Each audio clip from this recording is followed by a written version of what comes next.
Stand by for broadcast. You're listening to Inside Air, a behind-the-wire view of the Royal Air Force, its people, technology and operations. Hi, I'm Flight Lieutenant Chris Solly and welcome to the latest RAF Inside Air podcast. In this episode, we're going on exercise with the RAF Regiment Reserves to the South Atlantic. It really entails the deployment phase, a phase which simulates going out and facing the enemy one-to-one in the area surrounding, because as we've all seen pictures of the Falklands, it's quite barren, quite demanding territory, and the environment, the weather, is a full-on challenge. And it's being able to work through those challenges and still be able to deliver your capabilities, be able to prevent those enemy forces from denying us the use of the air power. This is a part of the world which doesn't relate to much of the UK, and unlike many of the exercise areas we have in the UK, we haven't been here before. You don't know the little shortcuts to get to places. You can get lost very easily here. And the terrain, as we know from the brave men and women who went through in 1982, is demanding and unforgiving. So that's a challenge in its own right. Before we come down, we knew one of the things was going to be the weather was going to be a challenge, and it has definitely thrown everything at us to challenge us in that environment. And it's been positive in the way that we've managed to come through it and learn from it and work in that environment. Been a lot of success and positives come out of that. As usual, we'll also reheat a few stories which could have slipped under your radar, and we'll be finding out who's under the hat this week with AS1 Ben Russell. And what's your proudest moment in the RAF? I think my commissioning parade, having my family there, grandparents watching me, was definitely one of my proudest moments. Exercise Southern Sunrise saw members of the Royal Auxiliary Air Force Regiment deploy to the Falkland Islands in order to conduct annual continuation training, or ACT. The aim was to cultivate and enhance a ready-to-fight culture, to optimise and integrate the Royal Auxiliary Air Force Regiment in support of operations, assigned tasks, contingencies and warfighting. We sent AS1 Chris Keane along with them, a man who, it's fair to say, is no stranger to the Falklands. Yeah, definitely not a stranger to the Falklands, and I'm a huge fan of the place as well. You only have to come to my house to see that, because there are penguins literally everywhere. So I was deployed down there in 2013 with BFBS, or the British Forces Broadcasting Services, and my job was to present the breakfast show across the Falklands and Ascension Island. It really was brilliant. I also met my wife down there when she was deployed with the Army. Our wedding also very Falklands themed. Then in 2019 we had the opportunity to go back down, but this time married accompanied, which meant we were entitled to a house. So a completely different experience to when I was down there back in 2013, living in this little room all by myself. Then when I saw this tasking come up with 7644 Squadron, I just jumped at it, not only because it was an amazing opportunity to utilise a whole host of media skills whilst covering a live firing exercise, but also because I wanted to complete the trio. I've been down there as a single civvy, I've been down there as a military spouse, and now this was the opportunity to go down there in uniform as an RAF reservist. Now, I wasn't the only member of 7644 Squadron who went. I was accompanied by Corporal Liz Brown, and our journey started early on a Sunday morning when we had to drive all the way to RAF Honington, the home of the RAF Regiment, and meet 2623 Squadron. That's who we were going to be attached to for the next 2 weeks. The reason why we had to go to Honington first and not straight to Bryce was because we had to be loaded onto the exercise in the correct way. So after getting there and putting all of our kit in this massive hangar, I went to find Corporal Liz to find out how she was feeling. Super excited. I think it's such a beautiful and interesting and historically relevant part of the world, and one that very few people actually get the chance to experience. So to go there as a photographer in a photography capacity is just the dream, really. Yeah, I'm really excited, really looking forward to it. Have you been before? I have, a long time ago, and really before I picked a camera up properly. So the chance to revisit in a military capacity again, but with my area of responsibility, my AOR being very different this time, is a bit of a treat, actually. Bit of a Gucci debt, this one, I think. What are you looking forward to most on this one? If I say penguins, that's the same as everybody else's answer, isn't it? We've got a few serials to cover together, haven't we, that we're both excited about. So live firing is a real challenge from a media and a photography perspective. So I'm looking forward to stretching my normal skill set a little bit in that environment. Obviously, it's the chance to get some great pictures because they're going to be doing some night firing with tracer and stuff like that. And also the wildlife. I'm not really a wildlife photographer, but I do love wildlife. And I've got a really big zoom lens, so hopefully some good penguin photos. But before we get there, we've got an 18-hour flight. How are you feeling about that? How does anyone feel about an 18-hour flight? Well, we've got each other's company as well for 18 hours probably, so this could be a real test of the working relationship before we even start the exercise. Luckily, going out there in a rare move of good planning from sort of the MOD's point of view, it's a midnight flight, so I'm hoping that I get at least 4, 5, 6 hours of sleep on the way there to take some of the time. And yeah, a lot of movies, isn't it? Movies and snacks, lots of chocolate. Talking about a good working relationship, this is my second overseas tasking with you this year. You've done quite a few though, haven't you? So being a member of 7644 Squadron, it has got its perks, hasn't it? 100%, although it depends who you ask probably. Yeah, we had a good trip. Norway was great, very operationally minded this year. I think the taskings that we've had, which is obviously a reflection of the current sort of geopolitical situation, we're all task ready and combat ready, I guess. And for us, I suppose, our combat role is with a camera and a microphone. So the chance to practice that overseas this year has been quite good as well. Bardufoss was good, wasn't it? A few hours up to Norway and back is a bit different to 20 hours door to door at the beginning. I feel like we might be better friends on the way out there on the flight than on the way back, perhaps. We'll see how it goes. Time will tell. Well, thank you very much. I'll let you go and sort the rest of your kit, and I'm going to catch up with some of the guys and girls here to see how they're feeling ahead of their trip. My name is Jamie Gregory McDougall. I'm a sergeant here on 2623 Squadron. So for those that have never deployed before, obviously we're here at Honington to start with. What is the kind of process from here out? We turned up this morning and it was straight into kind of kit checks within the sections. So the section commanders and the 2 ICs took care of their troops, making sure that they've got all their items of kit. And then I took everyone through just important things, my kind of 10%, if you will. After that, we got the weapons out, make sure they were okay, rolled and good to go. And then it was into like a documents check, so things like just checking passports and everything. So everything that we need before we depart from Honington, just make sure that everybody has everything they need. And if they are missing something, can we get it squared away and then go from there. And now the coach is literally behind us, ready to go. Yeah, good to go. Just waiting for the last minute toilet breaks.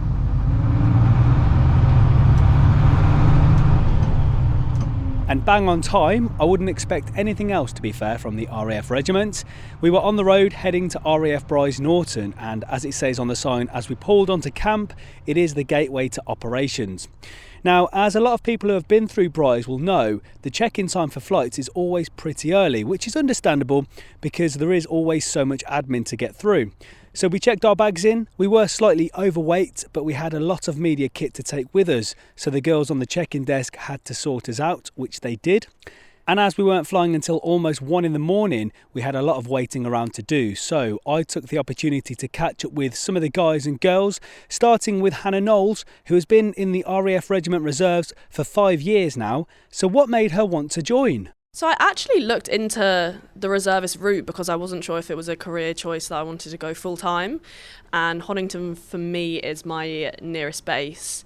So kind of rocked up on one of the induction days, had a chat, and my 2 options were either RAF Police or Regiment, and kind of the fitness element of the Regiment I think is what kind of really enticed me in. And in that 5 years, where have you been around the world? So been over to Northern Ireland, lucky enough to have done some AT over in Bavaria, but the Falklands is definitely the furthest I will have been. Are you excited about going? Yes, I am. I don't really have any expectations, which I think is maybe a good thing. Not so looking forward to the flight we've got coming up now, but hopefully it'll be worth it when we get over there. It's something that we don't often do. We go everywhere kind of individually, but is it nice deploying as a unit? Yeah, it definitely is, especially when, you know, we work with each other all the time, so you kind of get to know each individual person and you can kind of play to each other's strengths and weaknesses, and it very much is that kind of team environment. So you always know you've kind of got someone to rely on to if you need a bit of picking up or if you need to pick someone else up. Like, it's always nice having that kind of familiarity around you. And when you get to the Falklands then, is there anything you're looking forward to? It's also an environment that none of us have ever deployed out into or worked in. So I think kind of that unknown is a little bit like daunting, but on the other hand, it's quite exciting as well. And is there anything you're not really looking forward to? The cold. But part and parcel. I think this will definitely test all of our own kind of individual, how we kind of work in the field. We tend to go out in the field for 1 or 2 nights, and it's sometimes in the summer, or even, our winters aren't too bad. But I think, these are going to be quite cold conditions. We're going to really have to be on top of our wet, dry drills, making sure we've got the right kit on, not having too much kit on that you're then going to sweat, and then the sweat's going to get cold. So I think the environment and the temperature is definitely going to be, I think, a big testing factor for a lot of us. My name is Avinash. Been with 2623 Squadron for about 8 years now, and so far it's been good. Enjoying the time I've spent so far and looking forward to hopefully many more years. Tell me a bit about your background and why you joined the reserves. Yeah, so I was born and brought up in India, and I was always fascinated with the Air Force, so much so that I actually wanted to join the Indian Air Force. I did attempt to join the Indian Air Force, but for whatever reason, it just didn't happen. Initially, I tried to join something called the National Defence Academy, and then later as an officer. But by the time I got a call, I think it was a year too late, and I chose not to. And then I got an opportunity to come to the UK, and while I was here, I heard on the radio about the opportunity to being an RAF reservist. That piqued my interest, and then I applied to join the Air Force as a reservist. It's good to know that the adverts are working then. Yes, absolutely. Yeah, it definitely did. I didn't know that such a concept existed, to be honest. And when that actually came up on the radio, it definitely piqued my interest, like I said. And I thought I'd definitely want to give that a go. And yeah, it worked out very well, and here I am. So you're in the RAF Regiment Reserves. Why did you pick that particular trade? Well, that's an interesting question, because when I first did the aptitude test, I got a score that would enable me to actually join any trade. The first trade I chose was a pilot, but unfortunately you had to be a regular to join the pilot. So I looked down the list and I saw Regiment Gunner. And obviously for me, doing a test job, I wanted something different. I wanted something that would be challenging. And so I chose a Regiment Gunner. And have you had the opportunity to travel? Yes, absolutely. I've travelled quite a lot of places thanks to the RAF. I've been to Germany for, again, an ACT. I've been to Austria, again, Germany for skiing, a lot of Europe through that ACT as well, and now to the Falklands. So obviously, I'm very privileged to be able to travel. Are you excited about going to the Falklands? Yes, it's somewhere not a lot of people have gone, and I'm really looking forward to being in the Falklands. Yeah. Have you done a bit of research on what it's going to be like? Well, from a weather-wise, I did, but otherwise, I haven't done a lot of research. But I know it's going to be a good experience. And in terms of actually putting your skills to the test, you've trained to be a gunner. Are you excited about the kind of range facility out in the Falklands? Yeah, they've told us a lot about what the range is and what we can expect. So definitely looking forward to seeing what it is and how we can train in that kind of a facility. Definitely different to what we usually do, I understand. So. And finally, we are at Bryce Norton now, about to get on a very long flight. How are you feeling about that? It's a good time to kind of probably sit back and relax for a little while before all hell breaks loose. So I guess enjoy the downtime. What sort of entertainment have you got to keep you occupied? Yeah, we've been told that it's going to be limited in-flight entertainment, and to make sure that we've downloaded any of your series on Netflix, on BBC or whatever, podcasts. So I have downloaded quite a lot of movies to watch during my time in the flight. Now, for those of you listening who have never been to the Falklands, it is a very, very long journey. 8,000 miles to be exact, all the way down to the South Atlantic. It takes around 16 hours to get there, which is split into 2 legs. The first leg is around 8 hours to an incredible place called Ascension Island. It's the type of place that you wouldn't mind being delayed at. I personally have never had that pleasure, but I know plenty who have, and they've really enjoyed it. You spend around 2 hours there whilst the plane is being refuelled and the crew is changed, and then it's back on the plane to the Falklands. So I'm going to put the mic away and I'll talk to you when we land at Azzy. just getting off the Voyager, as you can hear in the background. We've landed at Ascension Island after a pretty long first leg. Corporal Liz Brown is here somewhere. There she is. Liz, how did you find the first part of the flight? Yeah, the first part, already 8 hours into the journey, it was good. It was a nice flight, really smooth, and managed to get some sleep. The landing into Ascension is such a cool experience because obviously it's a volcanic island. We're in the middle of the Atlantic, so the runway and the whole experience of landing here and just the atmosphere is unlike anything you could get anywhere else, really. It's a really cool place for a quick layover. And it's like day one of exercise, and I've lost my voice already. I'm not sure how the next few weeks are going to go. I feel like I'm going to have to unwillingly take over by the end of the first week. Yeah, hopefully that improves. So here on Ascension Island, if you ever fly to the Falklands, you will have to come through Ascension Island. You then get off the plane halfway, come into this kind of holding area, and there's a little coffee shop here, there's a little naffy, you can get Wi-Fi. But for people that have never been here or are going to come here in the future, how would you describe it so far? Yeah, I think it's one of those things where when you look at this journey for the first time, I know the first time I did it, I looked at it and thought, you try and look on Google Maps for the Falkland Islands and then you realise that they're about 5 inches to the left and down of where you thought they were. It is a really long journey, and obviously this has got to be the halfway stop, which I think is quite daunting, and especially for people doing it for the first time. They call this place that we're in now the Cage, which is probably a little bit unfair, although there is a chain link fence around it and we're not allowed to leave. But yeah, there's a nice coffee shop. There's a huge wall full of charging points, which everyone's got their phones and their iPads on. And what's really interesting is, on our flight today, it's particularly busy, isn't it, actually? It's probably an unusually busy flight for this route. And we've got people from the Falklands government with us. We've got lots of RAF personnel. We've got a few army personnel that I've made friends with because they're sat near me. We've got some just civvies that are coming out here to do sort of battlefield and historical studies and tours. We've got people that are just travelling. It's a really interesting and massively diverse mix of people. And what's so lovely is that compared to your average airport stopover where people kind of put their headphones on and lay on a bench somewhere and don't talk to each other, it's like one big group of friends already, which sounds a bit corny and a bit cringe, but it's a really lovely atmosphere. Couple that with a tropical breeze, some palm trees and a lot of beautiful bougainvillea around us, and yeah, it's a cool stop. And that's such an important point because it's quite rare to come out here as a big unit. There are a lot of individual people out here, so if you are coming out here on your own, it's nothing to be kind of afraid of, is it? Because you're going to be talking to people. Yeah, and I think a lot of us, you know, from a service point of view, there's a certain kind of skill set and a certain branch that you would probably be in to be coming out here. But also we're all kind of, you know, we all train in a similar way, we all work in a similar way, even if you're reservists or regular, whether you're medics or the guy that I've been chatting to next to me on my flight is a dog handler, the guy across from us is army signals. So we're all from different backgrounds, but we all work in the same way. And yeah, it's been really nice. I didn't expect to sort of chat to people so much, especially when everyone's quite tired. And there's no Wi-Fi here, which we were promised there was, but there's been a glitch with the Wi-Fi today. So people just get on with each other, and it's a nice experience, an unusual experience these days as well, I think, to have that. I think another really good selling point is the food on the flight. Did you enjoy that? Actually, my food was all right.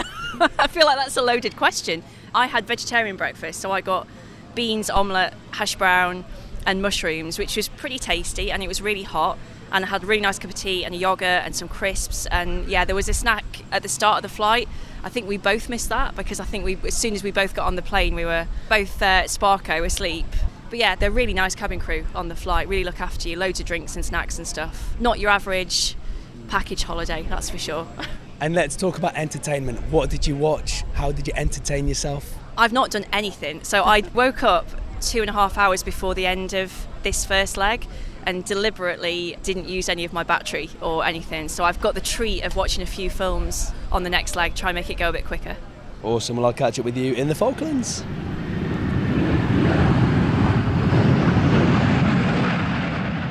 Well, we have arrived in the Falklands. On the approach in on the plane, I was looking out the window thinking, I've missed this place. I've really missed this place. So yeah, we're here It's very windy, something that I definitely have not forgotten. I'm not sure if you can hear that on the mic, but it is very windy. I was looking around as people got off the flight, a very long flight, as I explained before we got on, and everybody just looks so dazed, so dazed. I think there are two types of people when it comes to long distance flights. There are those who get up about an hour before landing so they can freshen up, go to the bathroom, have a wash. Then there are those like me who don't really care and probably are quite smelly right now after a very long flight. Anyway, we've just collected our luggage and are now waiting for the other guys on the exercise to collect weapons, which they've brought down with them. We're then going to hop on a minibus and head down to our accommodation. So, just arrived in my room, this luxurious transit accommodation, and what's really weird is that I'm in the same block that I lived in for 2.5 years when I was down here with BFBS. Literally nothing has changed at all, and I really like that. Lots of great memories were made here, and I'm so excited to be back. Anyway, it is now pretty late and I'm going to get my head down because I am quite tired, although I did get quite a lot of sleep on that plane. I was given 4 seats to myself on that second leg, which you will know that is an absolute dream. So I did get quite a bit of sleep, but I know just how busy tomorrow is going to be. We've got a briefing in the cinema really early in the morning, and then I'm hoping to catch up with the OC of 2623 Squadron to find out what the exercise is actually going to involve. So I'll catch up with you in the morning. Just finished breakfast and walking out to meet the OC of 2623 Squadron, Squadron Leader Tim Taylor. I'll tell you what though, before I have a chat with him, quick mention to the food, because that breakfast was amazing. One thing you will find down in the Falklands is just how good the food is. The chefs do an incredible job. So yeah, looking forward to eating that pretty much every morning, hopefully, unless we're out in the field somewhere. Anyway, I'm now here with Squadron Leader Tim Taylor. First of all, sir, can you explain to us what the exercise is and what it's going to involve? Exercise Sunrise simulates a deployment to a fictional RAF forward base called RAF Saxon, which is off the northeast coast of Scotland. And we're facing enemy special forces launching in to deny us the use of the airfield and prevent the use of the aircraft to give air support and deploy air power and forward capabilities. And what sort of phases will it entail? It really entails the deployment phase, a phase which simulates going out and facing the enemy one-to-one in the area surrounding, because as we've all seen pictures of the Falklands, it's quite barren, quite demanding territory, and the environment, the weather, is a full-on challenge. And it's being able to work through those challenges and still be able to deliver your capabilities, be able to prevent those enemy forces from denying us the use of the air power. So that's like the first bit of the phase. The second one is an internal security, for want of a better term, what we call operating in the cage, complex air-ground environment. And within that, you'll see some lower level activities, stuff that you'd see on a normal base happening even now, where somebody rocks up, they've got no ID card, or they're not carrying the right ID card, or it could be with somebody coming a little bit more nefarious in their activities. So they're trying to get something onto the base, take something off of the base. Sometimes they're actually coming on and they've managed to get some sort of enemy with a weapon system onto the base to create mayhem. And it's how we deal with those situations. It can even be things like IEDs, so, explosive devices. The enemy have come in, they've launched an attack. There's an unexploded device at the end. What do we do with that unexploded device? How do we deal with it? What is our part in it? And how do we connect with the services within the station to keep that going? And then finally, from the tactical phase, we've got live firing. And it's really expansive live firing which takes place, where we simulate everything from the individual right up through to fire teams, practicing live firing under realistic conditions, again in a challenging environment, both from the ground and from the weather. Practicing those small arm skills and the tactical skills that go with them that allow you to deliver kinetic effect against an enemy, which is the ultimate force we employ. And then finally, there's a historic element, force development, where we're going to see the challenges that were faced back in 1982 when the task force came down to the Falklands, and the task force recovered the Falklands in conditions as we see now, where the guys now are operating. They've got some of the best kit, certainly some of the best kit I've seen in my time, and it's still hard. And then when they think back to the kit that they had back in 82, how they managed to fight in those conditions and win. You briefly touched upon it there. But why did you choose the Falklands to come to do this exercise? There's lots of reasons. Some of the reasons are a little bit more sort of economic because there's always transport coming here, so we're not actually going outside to travel somewhere exotic.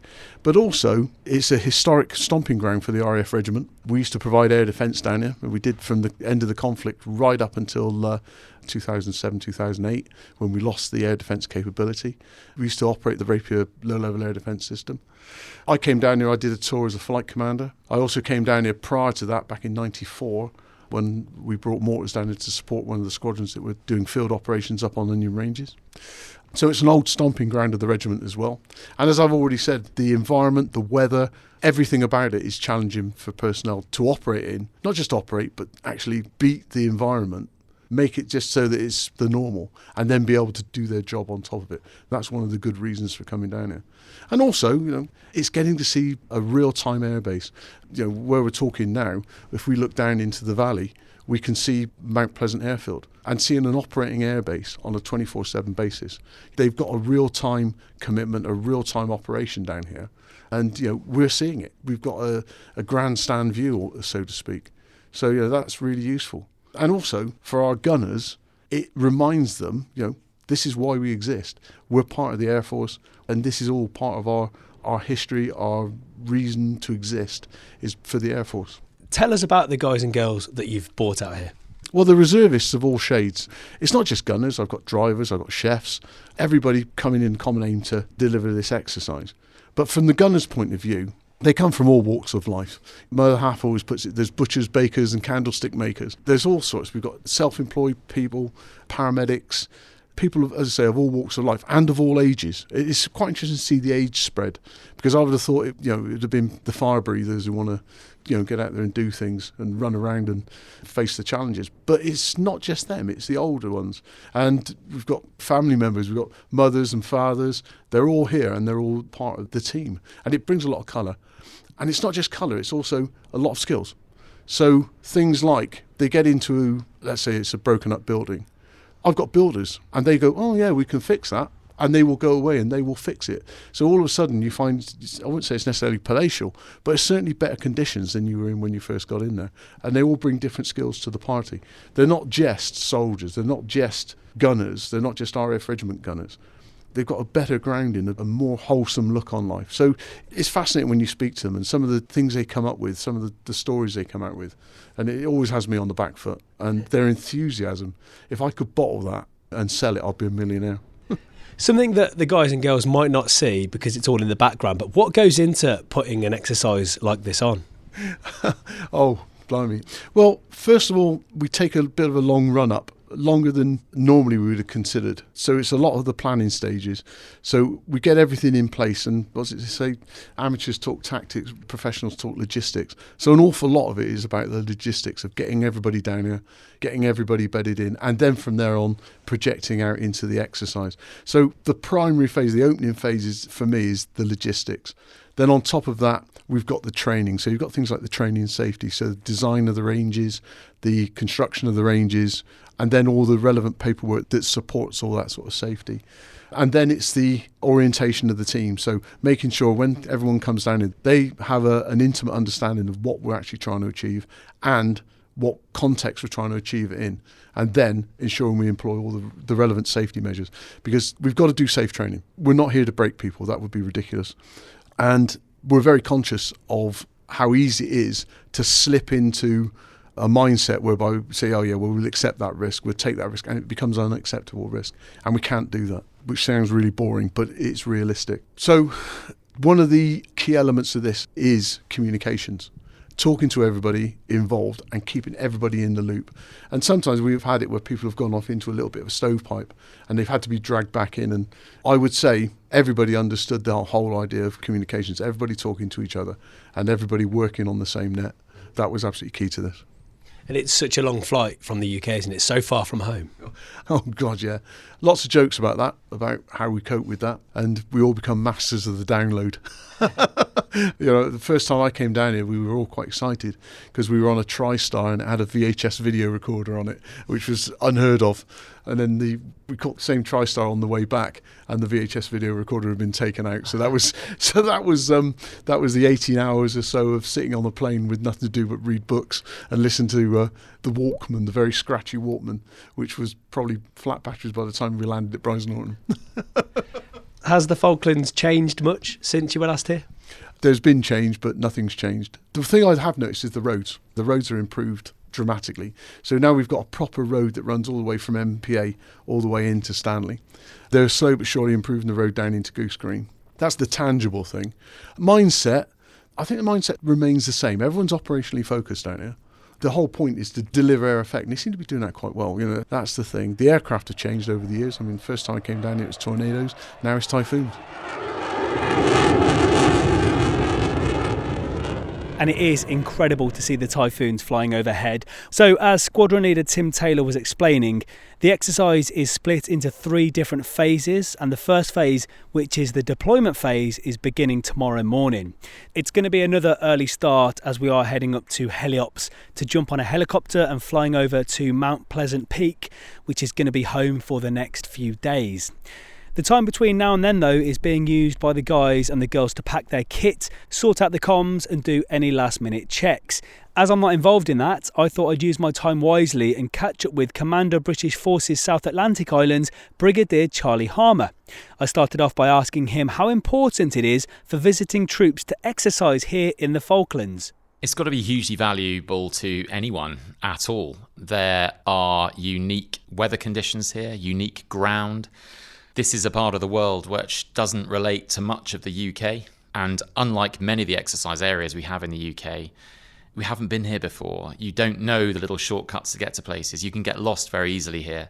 And the terrain, as we know from the brave men and women who went through in 1982, is demanding and unforgiving. So that's a challenge in its own right.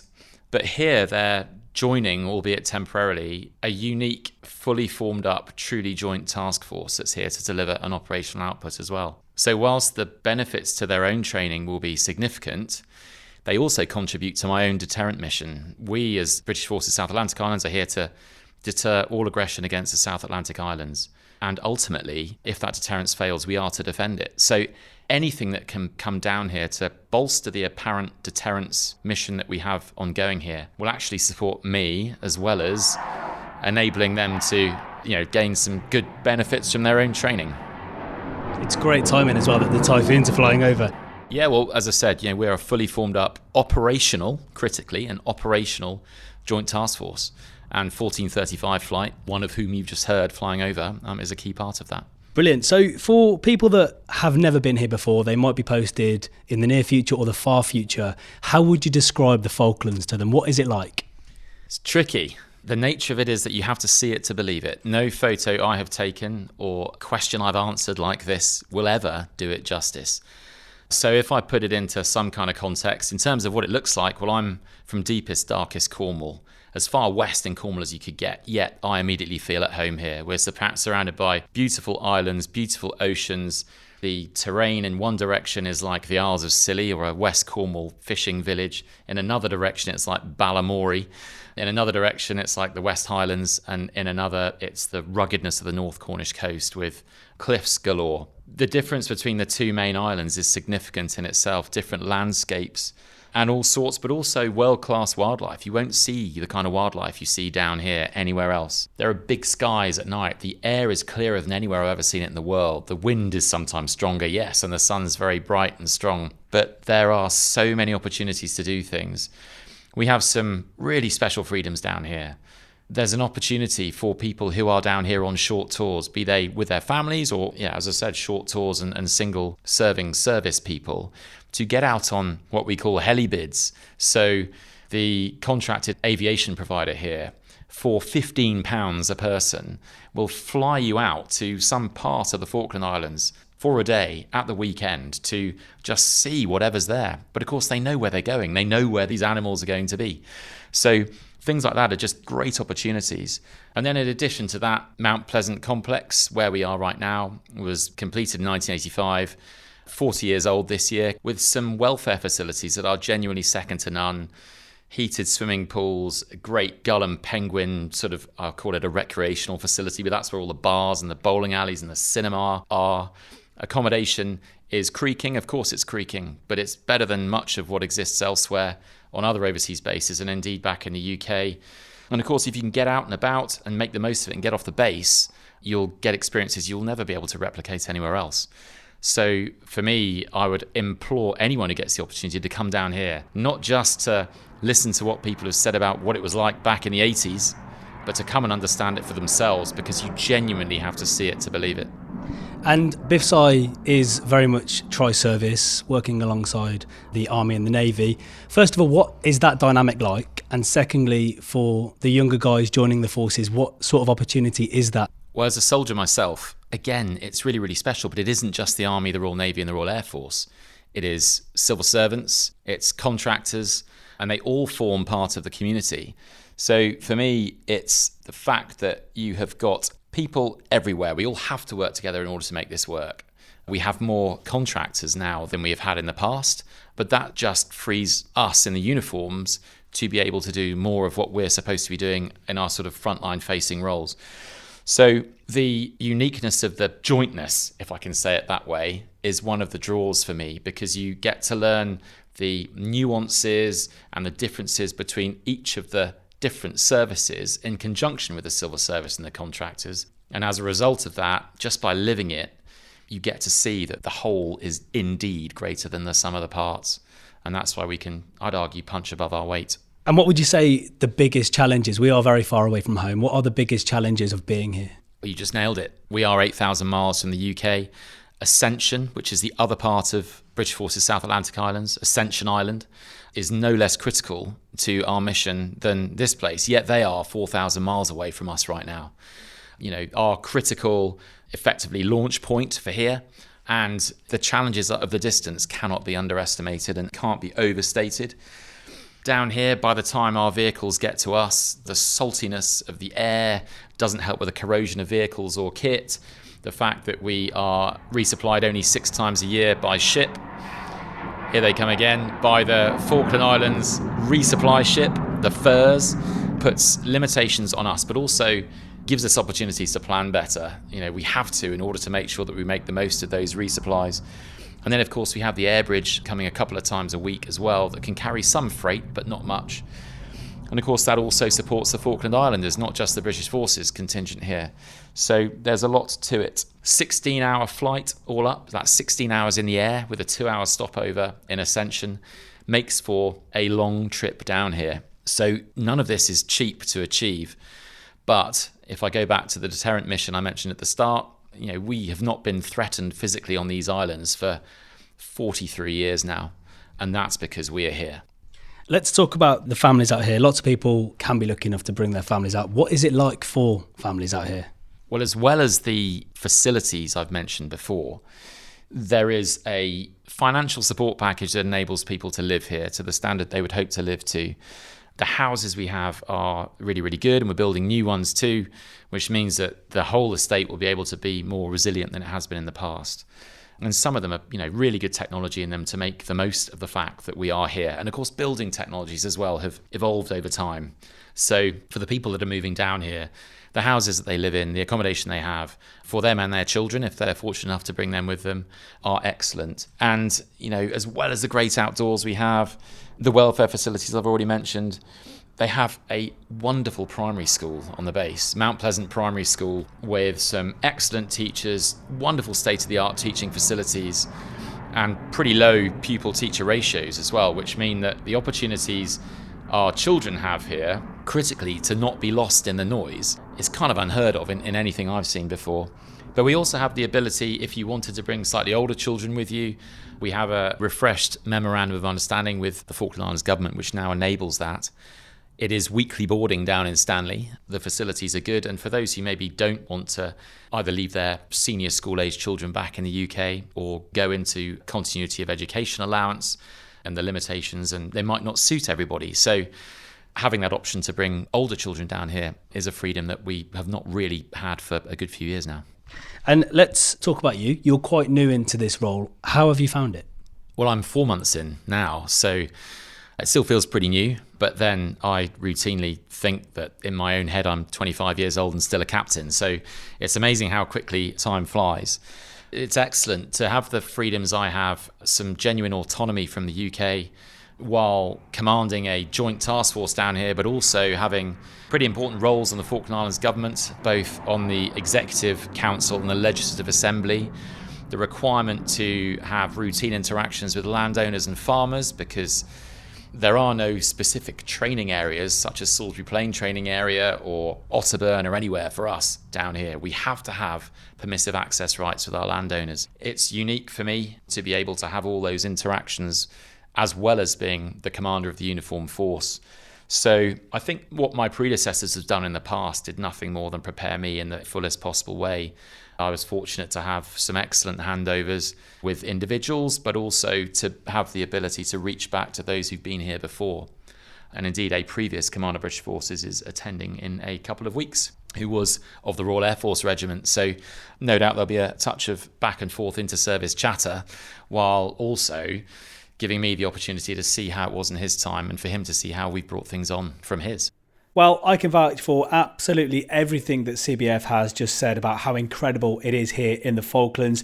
So if you ever get the opportunity to come down here on a short deployment or a longer posting, then definitely grasp it with both hands, because it is honestly brilliant and I'm sure you will enjoy it. Something that CBF didn't mention was the corridor here, which is known to be the world's longest corridor. Honestly, Google it if you don't believe me. Google, where is the world's longest corridor, and it will say MPC. So I'm walking down that now as we speak, back to my room ahead of another really busy day tomorrow, the start of Exercise Southern Sunrise. Right, myself and Corporal Liz have packed up all the media kit that we're going to be needing today. We've got cameras, microphones, cables, SD cards, you name it. We've got it in this little box, and we're just about to board a TCV, or troop carrying vehicle, and I'm actually quite excited because I've never been on a TCV. It is only going to be a short trip though, up to Heliops, for us to jump on a helicopter which will take us up to Mount Pleasant Peak.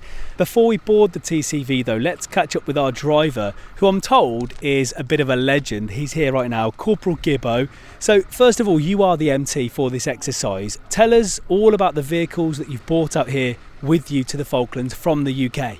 Vehicles we've brought out is the two TCVs, which is the troop carrying vehicles, the MAN SV.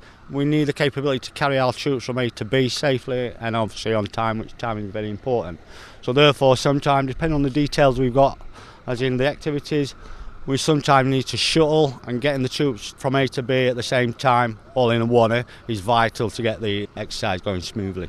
And you've also got your quad bike. Yeah, I've got my quad bike, which is off camera, is my downtime. But yeah, again, the quad bike is an essential asset that we need, especially up on the Onion Ranges when we need to get out the ammunition to the point. Because obviously all the other vehicles we've got are off-road capability. Having the asset of the quad gives us that extra finely detailed capability to get exactly to where we want on the firing point. Is it a long process getting vehicles from the UK out here? It took us probably about 2 or 3 months prior to the exercise, start getting all the paperwork stuff, transferring the vehicles to the port on time. Obviously with them being reservists, getting the manpower to help us take the vehicles to the port. So yeah, it's been about a 3-month turnaround. Then once it's on the port, on the ship or on the plane, whatever mode of transport it's going by, it's going to take probably 3 or 4 months to arrive into theatre. So basically pre-planning, moving your vehicles, etc. in the kit is very vital, because sometimes we work on the last minute. We can't afford you to work on the last minute when you're transferring kit from A to B, especially from the UK to overseas. I think it's really important to point out that a lot of the guys and girls, they won't know the moving parts behind putting on a big exercise like this, will they? That's right. I mean, the MT and also the supply is a sort of like a back. The troops are not aware of all the working parts that need to be moving to get stuff from A to B, just so they can carry out their training. Have you been to the Falklands before? No, I transferred from the Army to the RAF, and when I was in the Army it was never a thing that we got the opportunity to go to the Falklands. And when it came up for the exercise, especially when I transferred into the RAF, it's going to be one of my ticks on my wish list. And are you enjoying it so far? As an MTD, it can be anywhere in the world. They're all the same as long as I carry out my job. However, it surprised me because of all the rumours about the Falklands. I was sort of like a bit anxious and stuff because I've been all over the world, but I've never been to the Falklands. And from the rumours that the weather and stuff like that, the Falklands is challenging. Maybe it's challenging for the troops that are out on the ground. Me as the MTD, obviously I'm in a nice warm cab. We've been very lucky with the sun. So all I can say is, yeah, I'm enjoying the Falklands so far. But job-wise, again, I enjoy it because I love MT and I'm just doing the job what I'm trained to do. Brilliant. Well, thank you very much and thanks for driving us. Brilliant. Thank you. Take care. Just arrived here at Heliops, which is right up the far end of MPC. It's where CBF was saying you can literally jump on a helicopter here once you've put your helibid in and fly to any part of the Falklands on a jolly basically. So definitely look at doing that if you are coming down here. We're here for a completely different reason though. We're off to the top of Mount Pleasant Peak, which is where exercise Southern Sunrise will begin.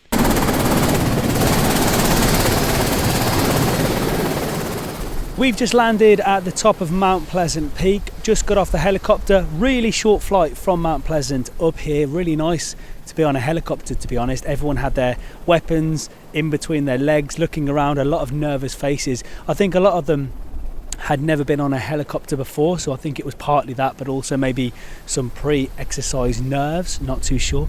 Anyway, looking out right now, it is very windy, but that's kind of an ongoing theme of being in the Falklands. It is windy. However, looking out across the Falklands now, from up here, it is absolutely stunning. It's a beautiful day, lots of sunshine. From experience of being in the Falklands, that weather can change in a heartbeat. It could be raining the next minute, maybe even snowing. So it might be a completely different story over the next few days. The main thing is we're here though, the exercise has begun. We're currently stood at the helicopter landing point.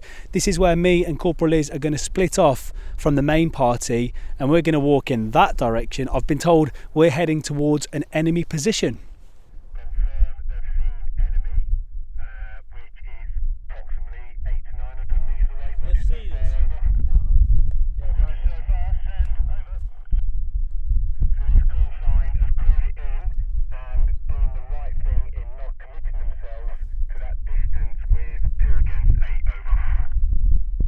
What you're hearing there is the radio chatter from the friendly forces, from the RAF Regiment Reserves as they patrol down through a valley towards the position that we're in right now. We're sat with the enemy and the plan is for the enemy to let the friendly forces come closer and closer. They're then going to open fire and it's going to be really interesting to see how the RAF Regiment Reserves deal with the threats and they do their skills and drills in order to eliminate the enemy where we're sat right now. It's going to be great to see it from this angle.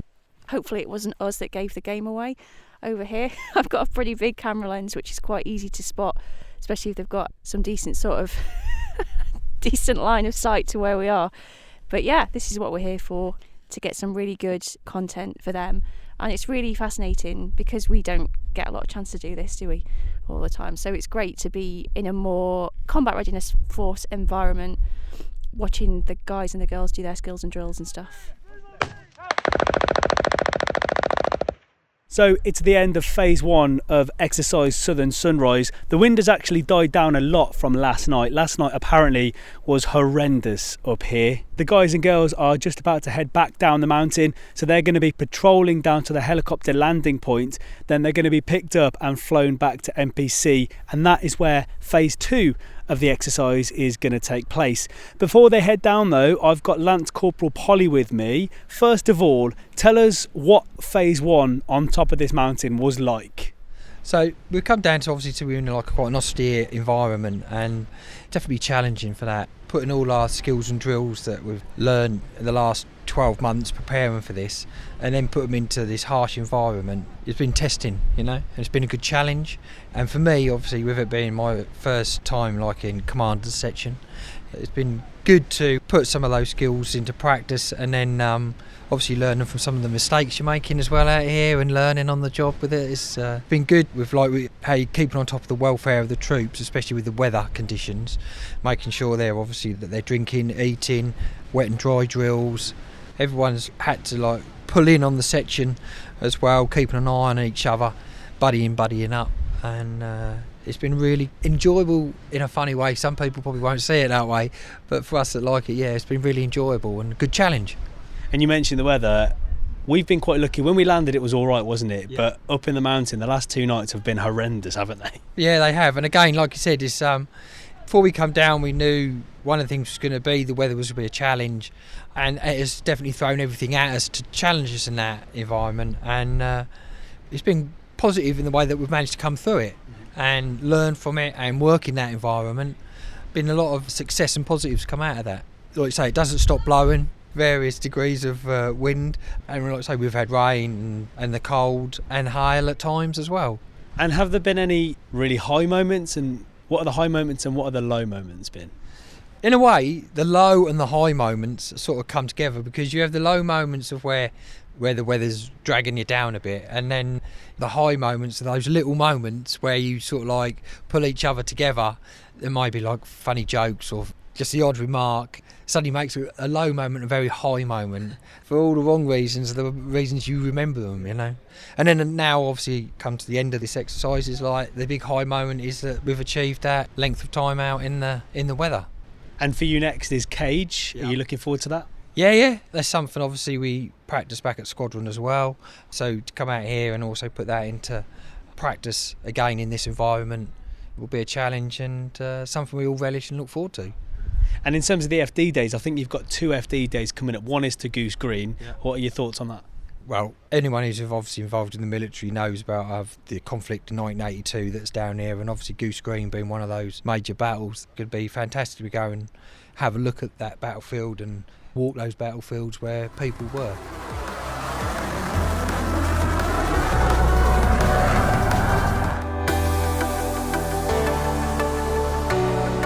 Hi, I'm AS1 Emma Kerwin, and this is Reheat, where we take a look at some of the RAF stories you might have missed.